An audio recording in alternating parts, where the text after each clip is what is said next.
Nintendo of America are f***ing babies. Justice for Mother 3. That's right, I'm doing it. I'm talking in nerd speak today. IRB did games for this, and Press Play did music. Animation Nation and Big Hit. Well, actually, I think they still did anime and like hitting bigly. And since Ben Hodil is too big a coward to let me talk about Mother 3 on his show, I'm doing it here, where notorious fun hater Ben Hodil can't say no. Justice for Nolan. It feels earned. And I'm dressed for the part. I'm wearing the same colored shirt as Taz Millie's favorite little guy, Fuel. You know Fuel, right? He lives in the Sunshine Forest with his dad Lighter, friend of Lucas and oh, that's right. Oh, that's right, you don't know about Fuel. Nobody knows about Fuel because you've never played this game. Justice for Fuel. The fact that you've never played this game is like paramount as to why I called Nintendo babies earlier, which I realized may have been an unfair comparison for the babies. But Japan is literally just sitting on gold right now, and they absolutely refuse to cash in. Like, holy shit, I honestly can't overstate enough that there just is not another game like Mother 3, and it is seriously a top contender for one of, if not the best game ever. But why have Nintendo gatekeep such a beautiful, imaginative, and tear-jerking game within the borders of Japan? Well, that's just like a little bit complicated. Yeah, I said tear-jerking, I cried. That's normal, and frankly, it's asked from the experience. Justice for men who cry. So the quickest rundown I can give of this many decades issue, Mother 3 is a sequel to a little game called Earthbound, which featured the character PK Fire, but it didn't sell very well in America. The first game was only just officially released in America back in 2015, so Earthbound, Mother 2 in Japan, had no real following in the States and was released when RPGs were just not English-speaking regions jam. And used some weird 90s gross out fart booger campaigns to try to make up for that, and it didn't. It did not make up for that. So that perceived lack of following across the pond combined with a few other factors, including some music licensing issues and trans representation, which is argued to be a touch out of date, but it's not combatively, but that's a whole other conversation. And some more minor things have just made the game in Nintendo's eyes not a good move to port globally, which is dumb. Everyone would love this game. It's such a universally appreciable journey that I think everybody should want or need to experience, and I'm gonna pitch it, I guess. Dude, this game is just straight funny. Every minute oozes with just this style and quirkiness that's incredibly replayable. Every time I go back to it, which is monthly, there's something I either didn't notice last time, I forgot and am so happy about all over again, or stuff that I know damn well that is in there, but will always go out of my way to see again. Looking at you, Negative Man. Oh my god, justice for Negative Man. Damn, holy, ooh. And the main cast of this game is oddly rich for a group of unspeaking people. Well, they speak a little bit, but so they're just this, it's a goofy trip of a game. They took their time with these guys. You got Lucas, who I might touch more on a little bit later. There are 5 other characters that you take control of throughout the events of the game, and they're all almost as fun, if not more. Personally, my favorite is Duster. He's the town thief. Well, he's he's the grandson of the town's thief. But neither of them have ever stolen anything. They just have the skill set to do it and are called thieves. And that has a lot of really interesting implications. And these cool bits of discovery are extended to the town's people as well. As events and the stories unfold, you hear their views on matters kind of swaying throughout the plot, and all 30 to 40 of the townspeople are incredibly understandable in their own background and motivations. Even enemies often have a bit of character to them. There's a boss pretty early on who's obsessed with this band that plays at the local bar, and you have to fight him. And if you use some of the merch you can buy from the store during the fight, he just doesn't fight back anymore. You just kick the shit out of him for his music taste. It's incredible. It's a good time. And again, Negative Man, my god, just justice for pretty much every enemy, to be honest, in a lot of ways. Okay, though the personality at its surface is incredibly easygoing and meant to spark a fascination, I'd be remiss to not sort of touch on what really makes that surface so special. And at its core, it's the message and themes that the story conveys very cleverly underneath all that wonky shit. It's an aspect I've saved for now, and frankly, I'm not gonna really linger on because it's genuinely surprising how much heart is really pumped into this quirky ass game. Every one of the Mother games has this clear passion and soul behind it, and to a larger extent, most RPGs have sad and emotional moments, but I can safely say I've never played a game that does it quite like Mother 3 does. It'll take you just through like the highest high, sure, but it also can really take you down to the pits, man. I can't begin. Like the prologue chapter is like the cutest thing in the whole world. You get like a little Lucas and Klaus playing, but then it's followed by chapter 1, which just like rips all that joy away from you immediately. And I don't want to get into spoilers, but it's gut-wrenching and all in like an hour. That's maybe like 2 hours if you're really taking your time, which I recommend doing. It's a game that deserves every second of your attention and will reward you for giving that. I can't get into a lot of the details without like ruining that reward to an extent, but it's a game about change. It's about family and about what like greed can do to you, and honestly, and what it does to the world around us. It's a theme that is plenty applicable back in like 2006 when this happened, and yet it somehow kind of hits extra hard lately. So hopefully it hits the States sooner rather than later. And if not, there's a fan-made translation that even shows you how to add the patch like to a Japanese ROM. Because if Nintendo won't let you experience this wonderful saga, then piracy. Justice for stealing, woo! Steal, steal, steal. Oh, and also the save points are frogs. They're little frogs, and they talk to you, and sometimes they drive little cars, and sometimes they're in barrels, but they're always the best boys. Nim's longest recorded sentence was, "Give orange me give eat orange me eat orange."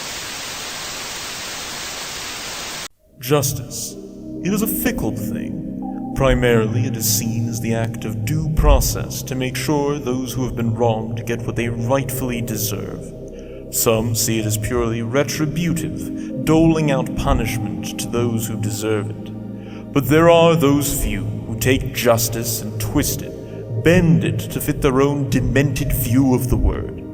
Today we take a look at those who embody those very meanings of justice. No one deserves justice more than Maze Hughes from Full Metal Alchemist Brotherhood. Maze throughout the show is characterized as a loyal husband, caring father, and all-around good man. He is one of many characters that go out of the way to help the Elric brothers on their quest, but nothing quite compares to the fatherly love Hughes shows the boys. He takes them in when they need a place to stay, he invites them over to dinner and checks up on them constantly, and is all around a loving father figure for the boys. In a perfect world, he would get to live out his days as a kind-hearted man who makes the world around him better. However, Maze Hughes does not get to stay in the story for long. While not going into too much detail, Hughes is killed early on in the show. While his death is handled very well and is one of the most impactful deaths in anime, it doesn't change the fact that he is one of the most genuine people in the show. Everyone in the story has their own motives, and while most of them are good, Hughes is the only person who truly wants to help people and make the world a better place. If things were different and the fate of the world wasn't at stake, Maze Hughes deserves nothing more than to spend his life growing old with his wife and taking care of his daughter. He deserves justice. Mr. Krabs is a resident of Bikini Bottom and the proud owner of the Krusty Krab. But this crustacean has gotten away with so much that you will be surprised why his restaurant has not been destroyed and the police have not put him behind bars. Let us start with his business. Mr. Krabs is a remarkably successful man with a well-known restaurant and secret recipe. However, he mistreats his employees by giving them few vacation days, paying them the least he has to, and in some cases will take money from them for just breathing on the job. To add on to this, he also has no qualms with selling rotten and expired food to his customers, even poisoning a health inspector and then attempting to hide the body. Not only that, but he also has sold his employees for pocket change and has fired his workers for losing a dime of all things. And he is even worse outside of his restaurant, where he has gone to rob grave sites for a lost hat. He neglects his own daughter, steals from other businesses when they are not looking, and even has counterfeited money. With everything he's done, his restaurant should be shut down for the safety of those around him, and he should be serving the maximum sentence for his many crimes. He requires justice. And finally, we have the hero killer Stain. In a world full of heroes who enact various forms of justice every day, This man found a way to take that very word and use it as a reason to commit some of the most heinous crimes. Seeing how saturated the world of heroes had become, and believing that many of the heroes were only doing it for the money or fame, he took it upon himself to weed out those he considered false heroes. Using his highly skilled combative abilities, arsenal of blades, and ability to paralyze anyone whose blood he ingests, Stain went on a murder spree, killing any heroes he believed only fought for their own gain, all in an attempt to bring about a world of true justice. He is remorseless to all those he deems unworthy of holding the title of hero. But this is not only for heroes, as he will kill any villains that cause needless violence or bloodshed, such as Tomura Shigaraki. He does, however, show respect to those he believes truly embody a hero, and go out of their way to save the innocent, such as Izuku Midoriya. There is only one person he believes truly upholds the idea of justice, and that is All Might. He distorts justice. These three are just a few examples of the different forms justice can take. Whether it is deserved, retributive, or twisted, justice should never take sides and will always be blind, fighting for what is right.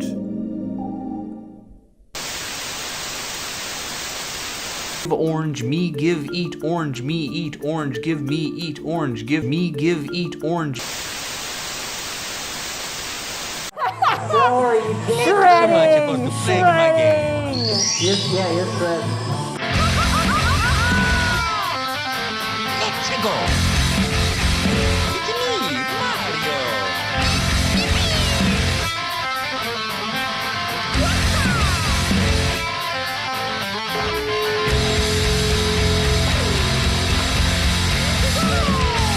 We will hit restart. It will be a competition to see who can get the most points, because it will break down how many points that you get. So my name is Flora Kelly. I'm from Indie Rockers Ball, and I'm about to embarrass the hell out of myself. Hi, I'm Andrew. I am from Press Start. Oh, Press Play. Press Play. Okay, Press Play. And I'm also here to embarrass myself. Yay! Yay. All right. There we go. All right. All right, let's do this.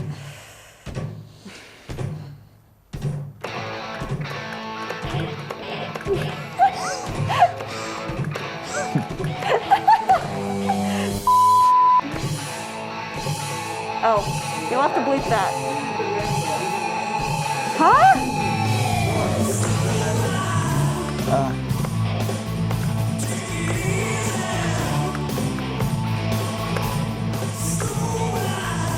Yes! Yes!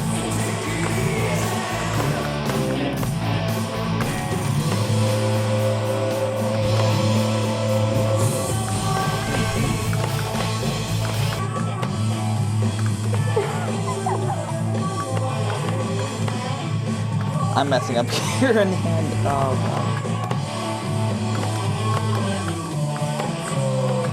Oh, no!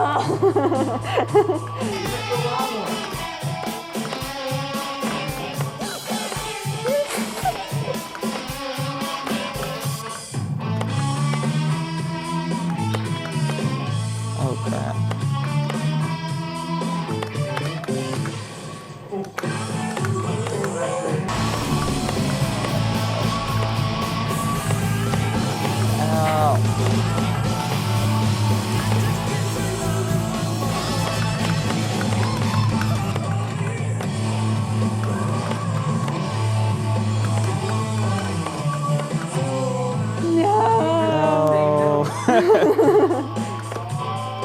Why did I miss that? Why? Come on, you're misrepresenting Press Play.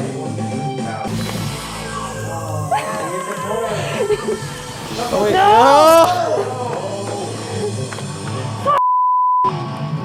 There you are, you hit your red one. Yeah, you hit the last one.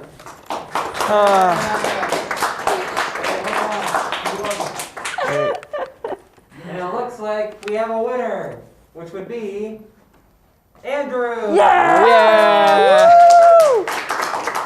I don't know how, but I did it. All right. Somehow. Cool. Who wants to go next? It's going to be medium. Come in.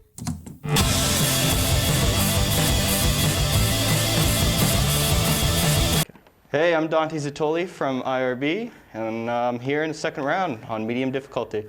I'm Joey Chrisman, here for Press Play. I'm here playing medium difficulty with IRB.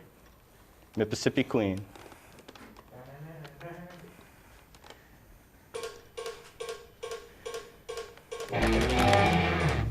Yeah. Oh boy.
Yeah, not even close.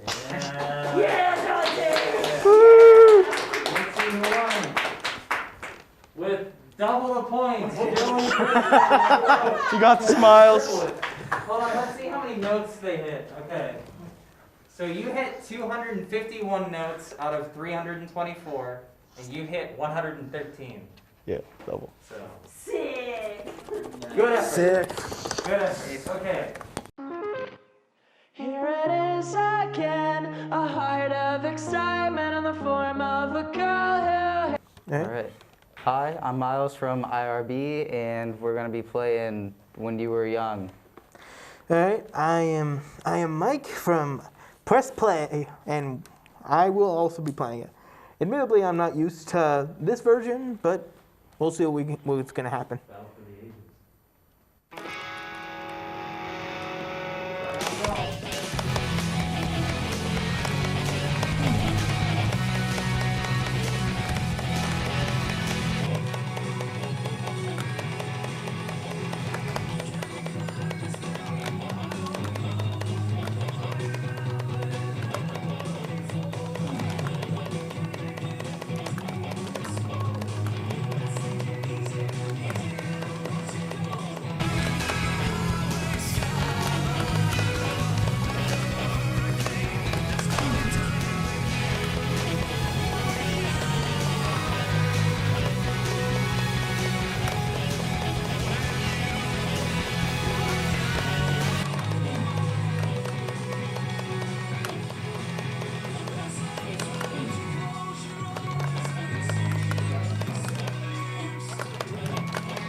Whoa.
According to the points, we have a winner.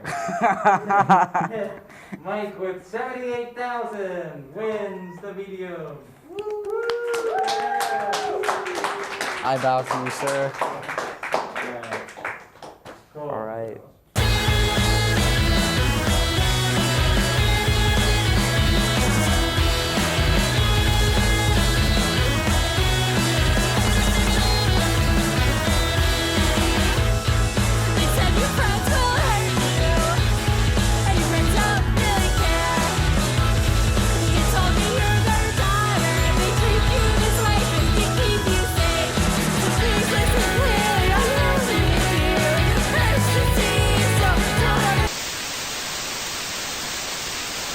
Welcome to a place where opportunities abound, where students have the option to study healthcare in places all around the world, and thousands learn beyond the classroom every year. Welcome to the Oak Grove at IUP. Students here go out in the field to measure biodiversity, and even the Virgin Islands to study sustainability. Ready to pursue a real-world opportunity that brings your passion to life? Get in the Grove at IUP. The Communications, Media, and Instructional Technology PhD program gave my life direction. This program was perfect for me with a combination of research and media production. Hands-on courses gave me skills that I now pass on to my students. I use all three areas of the program, production, theory, and research, every day in my job as a college professor. Learn how the CMIT PhD program can change your life. Visit iup.edu/CMIT. Your future beckons, calling from a place where there's plenty of room to grow, where possibilities are abundant, where you'll be challenged every day to uncover the best version of you, where you can blossom. The place, IUP. Here, like the clusters of oaks in our renowned Oak Grove, we're united in helping you reach new heights. Ready to heed the call? Get in the Grove at IUP. We're all searching for opportunity, a challenge. Here, asking what if, what's possible is the mindset. Welcome to the Oak Grove at IUP, where big-time research opportunities are for the many, not just the few. And world-renowned professors ignite ambitions. Search here, and there's no telling how far you'll grow. Get in the Grove at IUP. Jada, I love you. G.I. Jane 2, can't wait to see. Hello, everybody. If you happened to watch the Oscars yesterday, you saw the whole fiasco with Will Smith and Chris Rock. If for some reason you missed it because you're living under a rock, it's right behind me. Take a look. Uh-oh, Richard! Oh, wow! Wow! Will Smith just smacked the shit out of me. Keep my wife's name out your mouth! Wow, dude! Yeah. It was a G.I. Jane jump. Keep my wife's name out your mouth! I'm going to, okay? Yeah, not a good look for Will Smith. Now, I am a Will Smith fan, but however, I don't think that was justified. Maybe these two lovely people right beside me have to say something different. We got Archie, we got Ian Decker, guys. What are your thoughts on this? Hi guys.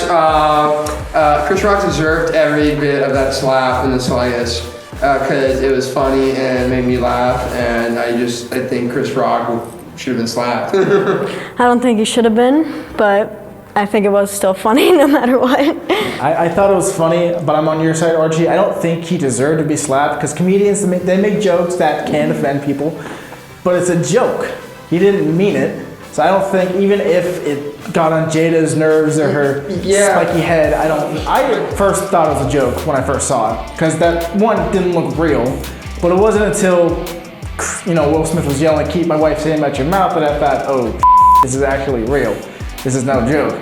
And that's why I'm like, because if it was anybody but Will Smith or anybody but a celebrity, they would have been like in jail by now. And so Chris did not deserve that. I really don't think so. I thought it was a pretty bitch slap, honestly. I thought it was impressive. It wasn't even like this far back. It's more like he was walking up like this and then just like, psh. It wasn't even like a pullback. He didn't even wind up for it. You gotta grip that Oscar later. You can't break your fingers. Oh yeah, slapped the host and then won Best Actor. Will Smith did. Yeah. And you were talking about how funny would it be if they rejoiced or re-announced his Oscar win? I think the Academy, because they're investigating this apparently. So I've heard. I have sources. They are going to. I think. Hilarious if they just rip that Oscar out of his hand and just revoke it. I think give it to Chris Rock as like a consolidation prize. No, I think they should take it away from him. I think that'd be so funny. He would be like so upset. I mean, did they even take back like Weinstein's Oscars? That's a great question, and if they should, they really should. Yeah. I feel like that. Yeah, I mean, like if they didn't do that, and they definitely shouldn't do. Yeah. I mean, if they can take people from like not being allowed to be inducted like the Hall of Fame, like Barry Bonds or something, I feel like they should allow them to take away the Oscar nominations or at least Oscar awards.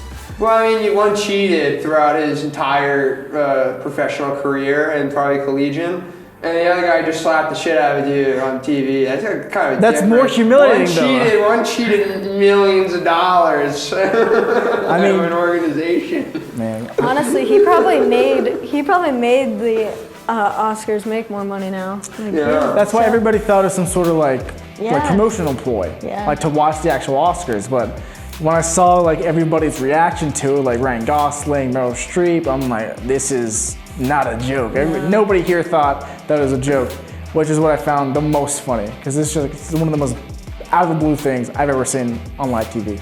Yeah. So I didn't watch the Oscars, but that was the first time I actually watched like clips of it, and there have been a ton of memes.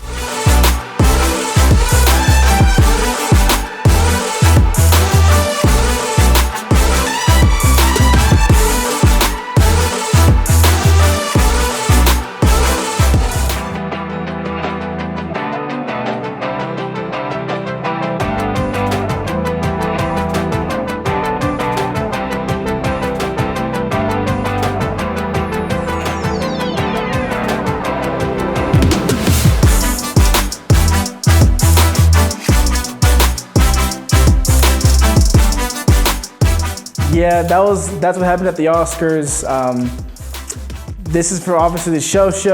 There's gonna be somebody either before us, or if this is the end, thank you for watching it, but if somebody's after us, stay tuned for their and then we'll see you in like 2 weeks or something. I don't know when this is gonna go out. See ya. Orange, me give eat orange, me eat orange, give me eat orange, give me give eat orange, me eat orange, give me eat orange, give me give eat